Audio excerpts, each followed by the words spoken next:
That's really good. The question we want to try to answer today is whether this is the best method to propagate sweet potato slips. Guten Yarning, everybody! In front of me you see 3 different varieties of sweet potatoes, and we're propagating slips from them in 2 different ways. One in water and one in a soilless potting mix. And the question is whether one method, like using a soilless potting mix, is better than using water. Well, the process for both is pretty straightforward, and actually it doesn't take a ton of maintenance for both methods to be very successful. What you need more than anything else, of course, is the amount of time that it takes for these sweet potato slips to grow and develop. And once they start developing, the number of slips that you're going to get from each of these sweet potatoes is pretty impressive. And we're going to talk you through some of the challenges that may come along with propagating your sweet potatoes in water versus propagating them in a soilless mix, and you can make a decision as to what would work best for you. And before we get into the details of propagation, I want to remind you of something super important from the outset.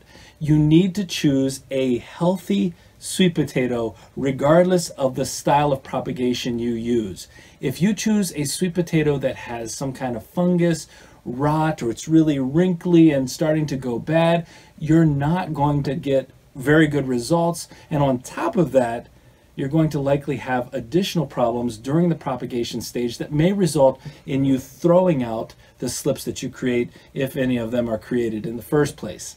So we choose a healthy sweet potato, and all 3 of the sweet potatoes we have here, this is a Hannah, a Beauregard, and we have a Georgia Jet. These are all super healthy when we got started, and you can see from the growth, well, already we have a massive number of slips. The second thing I want to mention when it comes to propagating sweet potato slips is this: temperature does matter. You want to pick a place that's going to be at least 70 degrees Fahrenheit during the day while these are developing, and get no colder than about 50 degrees Fahrenheit during the evening. Remember, sweet potatoes love that nice warm weather, and so we're going to be transplanting these outdoors when it's, I would say, 60, 65 degrees Fahrenheit plus, when that soil warms up really nicely, because the longer it can have in that nice warm soil, the better off and more productive it'll be. But it is very sensitive to cold or cool soil, and it will stop developing when that temperature drops below that 65 degree Fahrenheit range. So we're going to prepare some really nice sweet potato slips now, get them ready to go out so that we're ready as soon as that temperature hits that nice warm point, and we can get these in the ground and start developing. Remember, we're here in Zone 5, Wisconsin, which doesn't have the longest growing season in that nice warm weather that sweet potatoes love. So we have to really maximize both ends of our growing season as best we can. That's why we need to be prepared with these sweet potato slips. Now, in one of our earlier videos, we showed you the way to set up a sweet potato in the water method for propagation. It simply involved setting about 2/3 of the sweet potato down into water with the pointy end down, typically the pointy end down, and then allowing the sweet potato to start to develop roots. And as you can see here, this has been in the water for about 5 weeks or so, starting to develop these sweet potato slips. So the setup is simple, and the maintenance is not difficult either.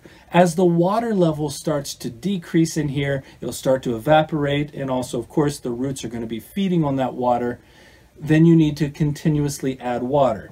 You don't want the water level to go down below the roots, because that's not the purpose of this propagation. Instead, you want to keep the water level about consistent with where you started it. So you need to consistently add water. You'll probably do that every 4 or 5 days. That's about average for what we do. The second piece that you need to keep in mind, and this is really important for the water method, and probably the most important thing that you can remember if you're propagating slips using water, the roots themselves can become susceptible to root rot if you don't change out the water. So about once every week, or in our case, we do it about once every 2 weeks, you want to switch out the water that you have in here. Now, I've left this one a little bit long, and you can see down at the bottom, we have a little bit of algae growing. And you don't want that algae in there as well, because the algae sucks up the oxygen in the water, and that is not healthy for the roots. So we're going to change out this water today, and all we're going to do is we're going to have a second jar, a clean jar of water already ready, so that when we pull this out, we can place it into this clean water. If you were to leave this sweet potato in the same water for months and never really pay attention to it beyond just adding water, again, you could end up with the roots, and these roots grow so quickly. They develop and they're really long and they get all bundled up in here. You can end up with some rotten roots. And if that happens, you're going to have to throw away the sweet potato, or at least cut that part off and try to start again, and you're going to run into other problems in the future. So we want to maintain the water level and the water quality, and that's the key to having successful growth. And you can see we have left this sweet potato slip on here for a long time, far longer than is necessary, but I'm going to show you why here in just a little bit. Now, the time frame for development of these slips to get to about 5 to 7 inches long, which is where it's often recommended you start to harvest them, is about 4 to 8 weeks in water. And one of the supposed advantages of growing in a soilless mix or a potting mix or a seed starting mix is that many have suggested that they develop a little bit faster, usually somewhere in that neighborhood of 4 to 6 weeks. So if you're in a bit of a hurry, this might be a better method for you.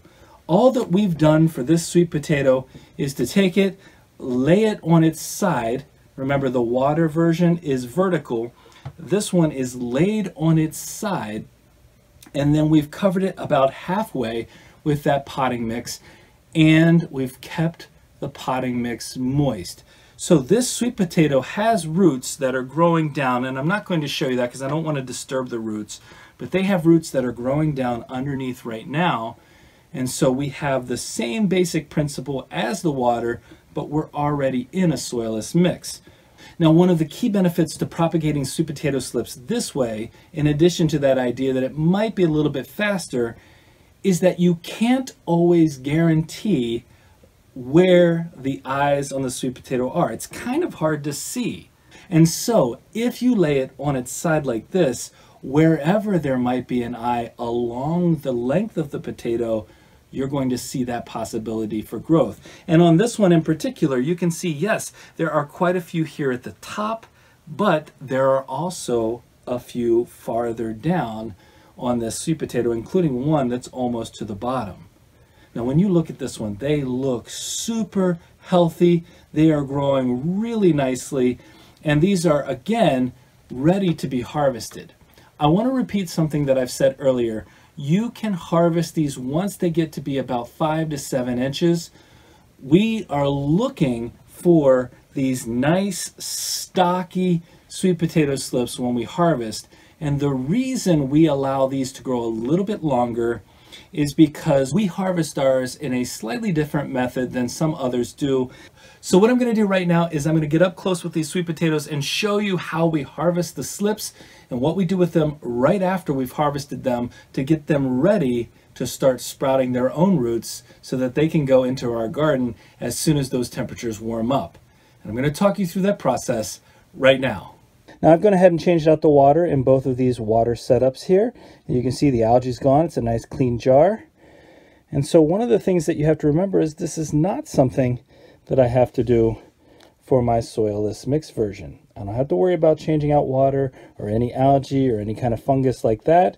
All I have to worry about is keeping the soil damp. So perhaps, depending on what you have space for, this might be a better method for you. Remember though that this method does take up a little bit more space, and the container's a little wider, and we're laying it on its side. So inherently it has to use up a little bit more space than our water method, but at the same time there seems to be a little bit less maintenance. So really, it's whatever you have space for and, I guess, time for. So I want to take a close look at one of these really long sweet potato slips. I mean, this is 25 inches long easily. Far longer than perhaps is recommended before you can harvest it at first, but there's a reason why we're doing this. Now, if you watched one of our earlier videos on some of our secrets when it comes to growing more sweet potato slips out of our sweet potatoes, you'll know that in between this leaf and the main stem here, we have a little bit of growth. And you can see it right here. I'm going to zoom in on it. This little green shoot here, this is our lateral bud. And from this lateral bud, we have the potential for a brand new plant. And underneath it, you see this little tiny white dot. That little white dot is the beginning of a root system. So we have that the whole way up and down this sweet potato slip. So because we know we have all this potential for plants along this one single slip, what we're not going to do is harvest right out of the potato. Now you can do that. You can take this one slip that I have here. This is one of the shorter slips that's growing on the side. And I could harvest it by taking it right here at the base and pulling it out of the potato and putting it into water. But instead of doing that, because I have all these nice longer slips and they're still nice and sturdy, they're not thin or leggy or anything like that. Because I have these nice sturdy slips, I'm going to be able to cut these at multiple points and still allow for more to grow back. And I'm getting multiple sweet potato slips from each individual slip. If you were to Google how many slips can I expect to get from one potato, you might see a range of 3 to 5 to 15. Our goal is to get far more than just the ones that are right up here. We don't just want 1, 2, 3, or 5. We want to get as many as possible from each of these plants. In one of our earlier videos, we talked about what you can expect in terms of a yield from a sweet potato, and a single slip, a single plant, can yield anywhere from about 1 to 3 pounds typically. And so the more we're able to take from these single sweet potatoes, the more slips I can pull from this one sweet potato, which clearly performed really well last year, the more I'm going to get in terms of a yield in the long run. So let's go ahead and harvest one of these, and I'll show you what we do with it. So what I'm going to do with this one is I'm going to cut this one right in half. That's going to give me multiple of these nodes, multiple of these stems that can develop into new sweet potatoes on each half of this slip. And then I'm going to place it in water. I don't want to leave it out of water too long, so now that it's separated from the sweet potato itself, it needs to get into that water as quickly as possible. So I'm going to cut it right above this node. And now we have 2 sweet potato slips right here. And I'm going to remove the leaf part about halfway up for this sweet potato slip. And I'm going to do that by just cutting these leaves off. If I put these leaves in the water, the leaves themselves will just die back, and I don't need that.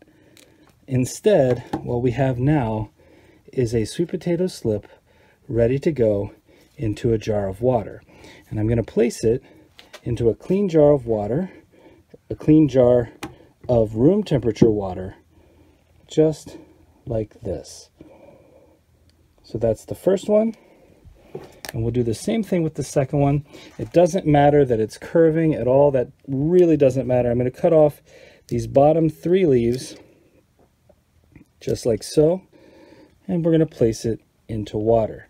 So now we have 2 sweet potato slips, and of course I can harvest far more than this, but I have 2 sweet potato slips here in water, and what you're going to see in just about 2 weeks, we're going to see tons of roots, and we can go ahead and transplant these. Now this is a little bit early because we're not ready to take these outside. 2 weeks from now, the soil is not going to be ready for these to go in the ground outdoors. But we have a different plan for these that's part of our new experiments. So when I started this video, I asked a very simple question. Which method is better? Is this the best way to grow sweet potato slips in a soilless mix? Or is it this method grown in water? And we want to know from you what you've had better experience with. So if you'd leave us a comment and let us know which method you prefer, and let us know why. As you know, here on this channel, we're always looking for better methods of growing, better methods certainly of growing sweet potatoes. I don't think it's possible for us to have too many. And if you don't like sweet potatoes from the store, I'm going to advise you of something that you know to be true if you've ever grown anything in your garden. When you harvest something yourself, somehow that taste is 100 times better. And that's no exaggeration.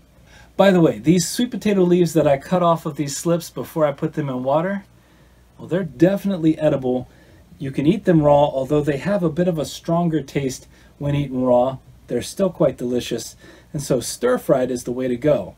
So if you want to have a nice little green snack for yourself, you can definitely also use these sweet potato slips as a form of greens. You can add them to your diet as well. I know, I'm not going to let these go to waste. We hope you enjoyed this video and found it useful. Growing sweet potatoes is one of our passions, and we would love to have you join us in that pursuit. If you did enjoy this video, don't forget to give us a like, leave us a comment, remember to share and subscribe, and most importantly, remember, when you're with us, you are good to grow.